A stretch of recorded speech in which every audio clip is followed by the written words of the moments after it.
the Emperor's new clothes.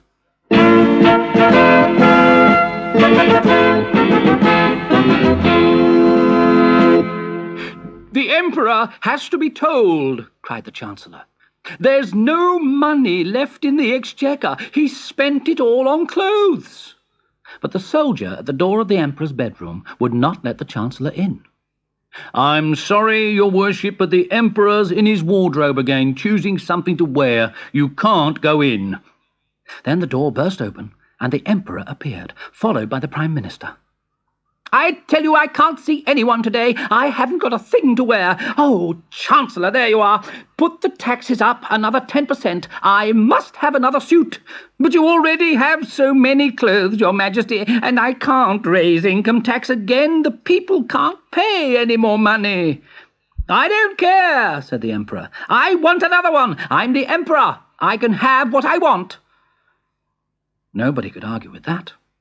So, when 2 foreigners arrived that day at the palace gates, saying they were tailors, they were allowed to see the Emperor.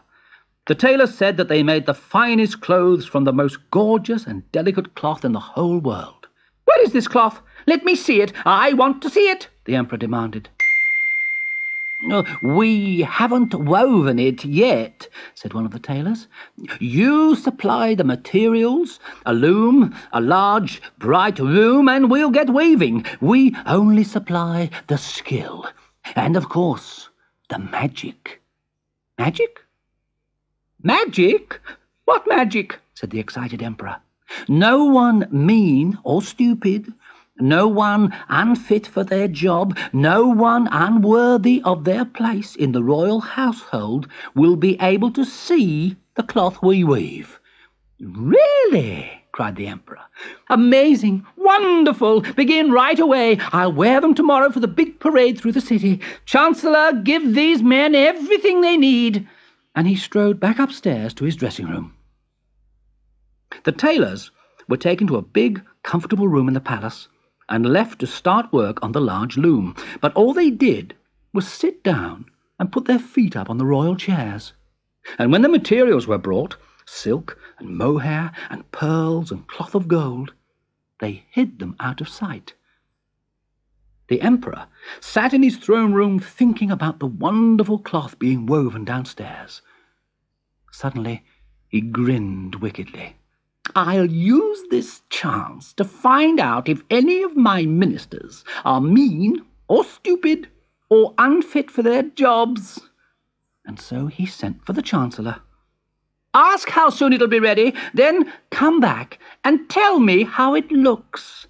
Of course, you may not see anything at all." So the Chancellor knocked on the sewing room door, and one of the tailors opened it. "Oh, come in, Chancellor, come in.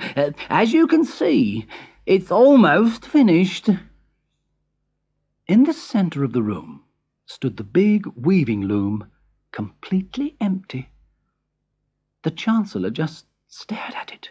"What?" he thought. "Am I stupid? Or mean? Am I unfit for my job? I can't see anything. This is dreadful."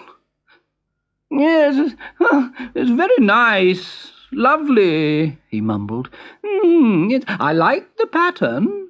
"Oh, I can see you have good taste," said one of the tailors. "Tell the Emperor his clothes will be ready early tomorrow, but we need some cloth of gold." So the Chancellor went back to the Emperor, trembling and close to tears. Well, how does it look?" "Oh, superb, sire. I've never seen anything quite like it." The Emperor rubbed his hands gleefully at the thought of his lovely new clothes, and told himself that he'd been right to appoint the Chancellor. Good man, good man. Now, send the Archbishop along to have a look at my new clothes." The Archbishop was sent in to see the magic cloth on its loom. After him it was the Prime Minister, and then the Commander-in-Chief of the army.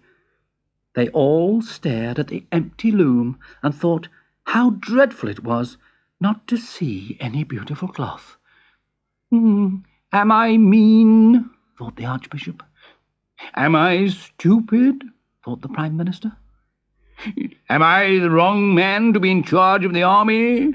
Thought the Commander-in-Chief.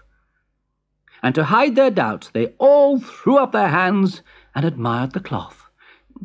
I particularly like the fringe, said the Archbishop. What unusual colours, said the Prime Minister. Yes, excellent, first class, said the Commander-in-Chief. They all trooped upstairs to tell the Emperor how wonderful the cloth was, and then the Emperor went down to be fitted for his new clothes. But as he entered the room, he was suddenly gripped by fear. Oh, my goodness! I can't see a stitch of cloth. Am I more mean or stupid than all my ministers put together? Or am I not fit to be emperor?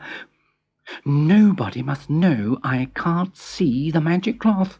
What did you think of it, Your Majesty? Asked the tailors, busily unrolling tape measures. Oh, splendid! Yes, quite splendid, he stuttered unhappily. And they pretended to measure the emperor, undressing him right down to his underwear and fitting the loose cloth. He stood royally in front of the mirror. Well, they think I'm dressed, he thought, so I must be. Feel the quality, said one tailor. It's all fully lined, you know, said the other. We'll work all night to make them a perfect fit. The two tailors did nothing, of course. They just slept. On the next morning, the Emperor walked to their room to put on his new clothes. While his courtiers stood around and clapped, he went through all the actions of getting dressed. You look magnificent, Your Majesty, said the Chancellor, anxious to keep his job. Very regal, I must say, said the Archbishop. The people will love it, said the Prime Minister. The buckles are pretty, said the Commander-in-Chief. News of the Emperor's magic clothes had spread through the whole city. Crowds were forming outside the palace, and the streets were lined with people waiting to see the Emperor in all his splendour. Children sat astride their father's shoulders with flags in their hands. Everybody had turned out to see the Emperor's new clothes. Slowly, solemnly, behind the royal banner and a band of trumpeters, the Emperor's procession set out through the streets. Everyone had heard how the magic cloth could not be seen by anyone mean or stupid or unworthy of their job. And nobody wanted to admit to being that. Hooray! Hooray! Shouted the crowd. But there were many unhappy faces as people decided they must be more mean or stupid than everyone else. You can see them, can you? Well, of course I can see them. Do you think I'm stupid? Meanwhile, back at the palace, the two crafty tailors packed up their store of rich materials and sneaked out of the city as fast as horses would take them. Bowing to right and left, the Emperor wished that the magic cloth was not so beautifully light. He was bitterly cold. And he wished that the magic boots were not so wonderfully thin. The stones in the road were hurting his feet. Look, look, said a father to his little boy. The Emperor's coming. Which one is he, Daddy? The one in the wonderful clothes. But he isn't wearing anything, Daddy. Look, he's shivering. Why isn't he wearing any clothes? People nearby in the crowd stared at the little boy. I'm sorry, he's too young to know any better, the child's father apologized. He's too young to be fooled, you mean, said his mother. The Emperor's stark naked. Someone is making a fool of the Emperor and of us. One by one, the crowd realized that the person to either side could no more see the new clothes than they could. Can you see them? Of course I can't. Do you think I'm stupid? The Emperor's stark naked, they shouted. The Emperor's dressed in nothing at all. The Emperor blushed with embarrassment. He had been fooled by the tailors, and now here he was, parading in front of all the people without a stitch of clothing. The poor emperor turned and fled back to the palace, and never again did he waste money on new clothes.